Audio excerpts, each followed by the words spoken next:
Welcome to AmA Media. Please like, share, and subscribe to the channel if you like what you see. Thank you and much love. Now sit back, relax, and I hope you enjoy. Much love to all. Santa Claus is a product of inputs from various cultures. The biggest single figure behind Santa is probably Saint Nicholas of Myra, also known as Nicholas of Bari, 270 to 342 AD. A popular minor saint in both the Western and Eastern churches, he was a generous man known for his gifts. He became associated with Christmas, and the tradition of gifts given that day. Nicholas was born into a rich family, and he used his wealth to help those in need. He traveled around, and went on pilgrimage to the Holy Lands. Along the way, he became associated with various good deeds, such as saving 3 innocent soldiers from wrongful execution. Legends also attributed to Nicholas numerous miracles. He reportedly chopped down a demonic tree, calmed down the sea, and resurrected 3 kids who had been murdered by a butcher and pickled in brine for sale as pork during a famine. No wonder he became the patron saint of children. So Saint Nick was a good guy, and a worthy foundational figure upon whom to build the legend of the lovable and kindly Santa. However, Nicholas was not nice all the time. He had a mean, and violent, streak, and at times settled debates by beating up those with whom he disagreed. Things were often chaotic in early Christianity, with little consensus about the new faith's doctrine. In 325 AD, Emperor Constantine the Great invited bishops from across Christendom to Nicaea, in today's Turkey, to sort things out in what came to be known as the First Council of Nicaea. The council settled some things, such as the divine nature of Jesus and his relationship to God, the first part of the Nicene Creed, and when to celebrate Easter. Passions ran high and tempers soared during the debates, though. They were not like modern academic panels, where violence is the last thing expected from professors in bow ties and thick glasses. The Council of Nicaea's participants could and did settle debates with their fists. Passive-aggressive cutting remarks were for pikers. Early church fathers could pull out knives in the middle of discussions to literally cut each other. Saint Nicholas was one of the bishops at Nicaea, and he settled a discussion there with his fists. His victim was a priest named Arius, whose teachings had roiled Christianity and caused the convocation of the council in the first place. The controversy's details come across as esoteric nowadays and make little sense to modern ears. However, they mattered a whole lot to people back then. Arius, who was accused of heresy, was invited by Emperor Constantine to defend his position. He got up and began to do so. Arius forcefully argued his position at length. The bishops listened respectfully. As Arius vigorously continued, Nicholas became more and more agitated. Finally, he could no longer bear what he believed was essential being attacked. The outraged Nicholas got up, crossed the room, and slapped Arius across the face. The bishops were shocked. It was unbelievable that a bishop would lose control and be so hot-headed in such a solemn assembly.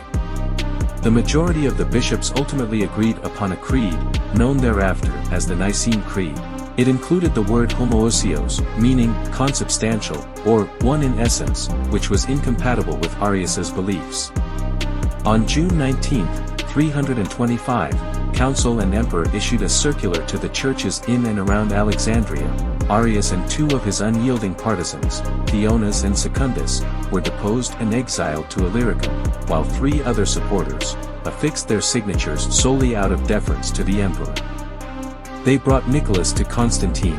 Constantine said even though it was illegal for anyone to strike another in his presence, in this case, the bishops themselves must determine the punishment. The bishops stripped Nicholas of his bishop's garments, chained him, and threw him into jail. That would keep Nicholas away from the meeting. When the council ended, a final decision would be made about his future. Nicholas was ashamed and prayed for forgiveness, though he did not waver in his belief. During the night, Jesus and Mary his mother appeared, asking, "Why are you in jail?" "Because of my love for you," Nicholas replied. Jesus then gave the book of the Gospels to Nicholas. Mary gave him an omophorion, so Nicholas would again be dressed as a bishop. When Constantine was told of this, the emperor asked that Nicholas be freed. Nicholas was then fully reinstated as the bishop of Myra. The Council of Nicaea agreed with Nicholas' views, deciding the question against Arius. Prior to Christianization, the Germanic peoples celebrated a midwinter event called Yule, Giola or Joli. With the Christianization of Germanic Europe, numerous traditions were absorbed from Yuletide celebrations into modern Christmas, such as the wild hunt, frequently attested as being led by the god Odin, Wod, bearing the names Jalnir, meaning Yule figure, and Langbar, meaning Longbeard, in Old Norse. Woden's role during the Yuletide period has been theorized as having influenced concepts of St. Nicholas and Santa Claus in a variety of facets, including his long white beard and his gray horse for nightly rides, compare Odin's horse Sleipnir, or his reindeer in North American tradition. Folklorist Margaret Baker maintains that the appearance of Santa Claus or Father Christmas, whose day is the 25th of December, owes much to Odin, the old blue-hooded, cloaked, white-bearded gift-bringer of the north, who rode the midwinter sky on his 8-footed steed Sleipnir, visiting his people with gifts. Odin, transformed into Father Christmas, then Santa Claus, prospered with Street Nicholas, and the Christ child, became a leading player on the Christmas stage. Santa is generally depicted as a portly, jolly, white-bearded man, often with spectacles, wearing a red coat with white fur collar and cuffs, white fur-cuffed red trousers, a red hat trimmed with white fur, a black leather belt and boots, carrying a bag full of gifts for children. He is popularly associated with a deep, hearty laugh, frequently rendered in Christmas literature as ho, ho, ho.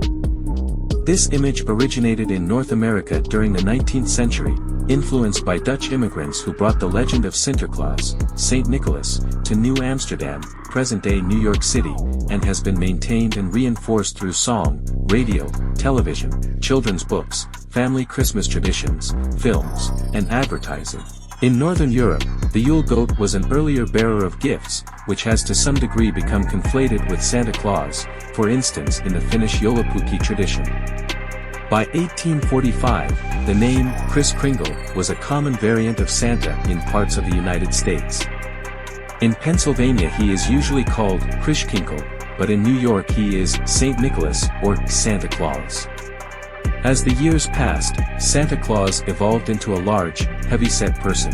The image of Santa Claus as a benevolent character became reinforced with its association with charity and philanthropy, particularly by organizations such as the Salvation Army.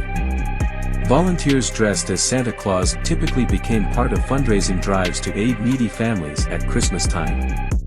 In Kyrgyzstan, a mountain peak was named after Santa Claus, after a Swedish company had suggested the location be a more efficient starting place for present delivering journeys all over the world than Lapland. The Guinness World Record for the largest gathering of Santa Clauses is held by Thrissur, Kerala, India, where on December 27, 2014, 18,112 Santas overtook the previous record.